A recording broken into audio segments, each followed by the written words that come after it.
All right, so we've got something pretty interesting to dig into today. You flagged a press release, General Services Administration, right? That's right. Came out April 10th, 2025. It's about a new agreement they've struck with Google. Okay, GSA and Google. So that's our focus for this deep dive then. We need to unpack this agreement, figure out, how it's supposed to save taxpayer money. And what it means for government IT procurement overall. Modernization seems to be a big theme. Exactly. It looks like a pretty significant development. It does. Touches on efficiency, tech progress. Mm-hmm. Yeah, let's get right to it. Okay, so the big headline grabber seems to be the savings.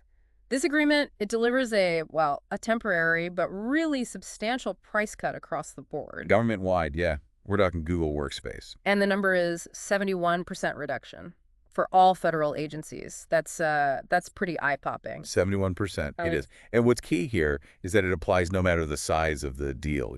Small agency, large agency, same discount. Universal discount.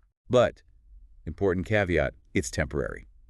That pricing is set to expire September 30th, 2025. Okay, so a specific window for this deal, a limited time offer, basically, for the whole U.S. government. Pretty much, yeah. But the thinking behind this discount, that's what I find really interesting. The press release talks about a shift. Google viewing the government as one unified customer. Exactly. That one unified customer idea is, I think it's central to understanding this whole thing. How so? What was happening before? Well, previously, you'd have individual agencies, Department of Energy, Department of Agriculture, whatever, each negotiating their own separate deals with Google. Ah, okay, so fragmented pricing, potentially. Right. You could get different discounts depending on the agency size or negotiating clout. This new approach, treating the whole federal government as one massive buyer. Lets them leverage that combined volume. Precisely. Think bulk discount, but on a national scale. Google can offer much more aggressive pricing based on that total potential volume. That makes a lot of sense. So the GSA is really stepping up here, acting like the central negotiator for everyone. That's the picture painted, yes. Yeah. The GSA is positioning itself as that central procurement hub, driving down costs by negotiating for the collective rather than letting agencies do it piecemeal. Okay, got the deal, got the one customer concept. So why are they doing this? What are the stated goals? Saving money is obvious, but they list other things too. Reducing waste, streamlining how they buy IT. Yeah, it's a whole list, and they're all sort of linked, aren't they? The cost savings come directly from that government-wide price. Mm-hmm. That unified approach inherently cuts down on, redundancy. Agencies aren't all running separate negotiation processes for the same thing. Right, less wasted effort. And that naturally leads to streamlining the whole acquisition process. Makes it simpler, faster for agencies to get the tools they need. And it's not just about the money or the process, is it? They mention boosting collaboration, strengthening cybersecurity. How does a pricing agreement help with that? Well, by standardizing on a platform like Google Workspace across more agencies, you potentially get better interoperability. Easier to share things, work together. Exactly. Teams in different departments might find it easier to collaborate if they're using the same core tools. And on the security front, Yeah. the release highlights Google's focus on security and compliance within Workspace.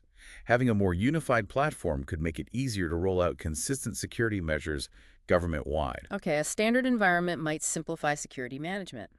That tracks. And, Karen Dahut, Google Public Sector CEO, she throws out a big number potential for billions in savings. Yeah, that's a bold claim. How realistic is that? What kind of money are we talking about for government IT generally? Oh, it's huge. Federal IT spending is easily in the tens of billions annually, potentially much more depending on how you count it. So a 71% cut on a widely used suite like Workspace, if adopted broadly enough. could theoretically add up to very significant savings over time. Billions isn't entirely out of the realm of possibility, though obviously depends on adoption and future pricing. Now, this isn't just about getting cheaper email and docs, is it? The release mentions AI tools, Gemini, Notebook LM, Advanced Gemini 2.0. What are these, and why would the government need them? Right, Google's definitely pushing the AI angle. They're positioning this as more than just basic Office software. So what do they do? Well, think about Gemini. It's an advanced AI model. It could potentially help government analysts sift through massive reports, maybe summarize complex data much faster. Okay, speeding up analysis. And Notebook LM is more focused on research and organizing information.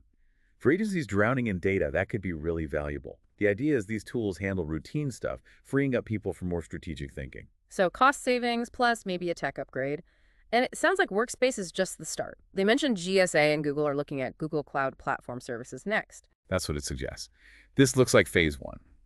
GSA's IT Vendor Management Office, the ITGMO, is working with Google on competitive pricing for GCP. GCP, that's the underlying cloud infrastructure, right? Servers, storage, that kind of thing. Exactly. So getting better pricing there could drive even bigger savings and maybe push government agencies towards the cloud faster. So this is potentially a much broader partnership developing. It seems that way.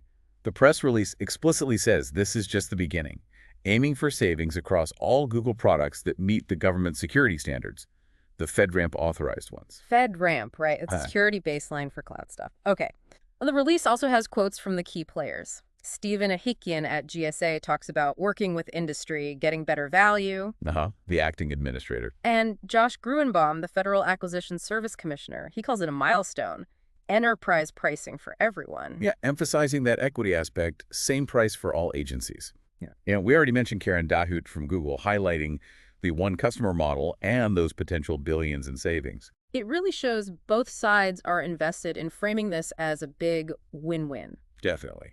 The quotes reinforce the shared goals: taxpayer value, efficiency, modernization. Good point. Now, just for context, maybe a quick reminder for listeners, what exactly does the GSA do? What's their main job in the government? Sure.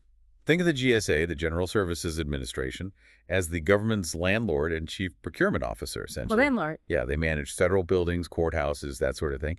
But a huge part of their role is overseeing federal contracts, billions, maybe trillions, in spending on everything from paper clips to IT services. Okay. Plus, they provide technology services themselves.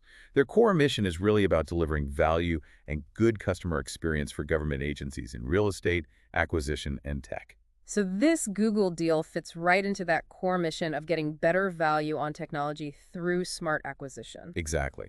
Leveraging the government's massive buying power is squarely in their mandate.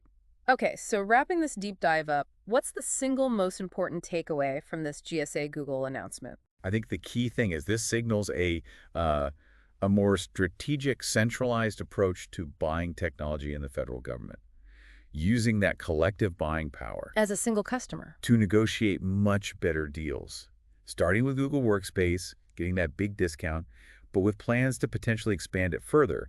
It's about efficiency and saving money. Right. So for you listening, as a taxpayer, someone interested in government maybe being a bit more efficient, this is, well, potentially good news, a sign of smarter spending, perhaps. It definitely points in that direction, more strategic procurement. So that leaves us with something to think about, this unified customer approach.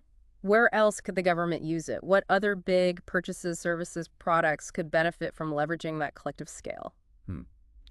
Interesting question. Lots of possibilities, I suppose. Office supplies, vehicles, maybe even other software categories. And what about the challenges? Trying to implement a single deal across so many diverse federal agencies. That can't be simple, right? Getting everyone on board, managing the transition. No, absolutely not. Integrating something like this across the vast federal landscape with all its different needs and legacy systems, that would definitely present some hurdles. Worth considering the implementation side, too. Definitely food for thought there, the potential versus the practical challenges. Okay, thanks for unpacking that with us today. My pleasure. Interesting development.